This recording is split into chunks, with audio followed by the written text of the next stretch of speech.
অবহেলায় পড়ে থাকা কফি কাপ আমাকে নাড়িয়ে দিল।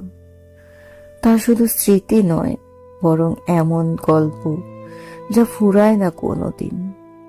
আমি তাকে জিজ্ঞেস করলাম, এত নিঃসঙ্গ পড়ে আছো কেন? কাপ নড়ে চড়ে বসলো আর শুরু করলো অবরুদ্ধ সময়ের গল্প। সেই নারী যে ভালোবাসতো তোমাকে, সে তার ঠোঁটের তুলিতে রংধনু এঁকেছিল কপালে। ধূসর আকাশ আর বিষণ্ণ সময়ে আমি ছিলাম তোমার সাথে। কথাগুলো বলতেই খাপের বুক থেকে মুক্তি পেল এক পরিযায়ী পাখি। খাপের পেছনে আঁকা জল প্রবাহ ছলকে উঠল। এই শূন্যতা থেকে মুক্তি চাই। এই স্মৃতির উদ্দেশ্যহীন জীবন থেকেও মনে হলো এখানে আমি বেমানান।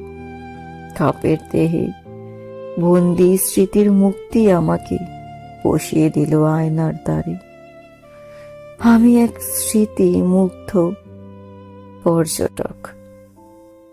কুয়াশা আর মরীচিকার মাঝখান বসে কথা বলছি অতীতের সাথে। কখনো ইশারা, কখনো অস্ফুটে, কেউ যেন বুঝতে না পারে কান্না। আমি কি নির্বাসনের পথ বেছে নেব? আহ, সেই জলকন্যা যদি জানতো, আমি তাকে ভেবে কাপের জল দেশে এখনো চুম্বন করি আর তাকিয়ে থাকি নীরবতার দিকে।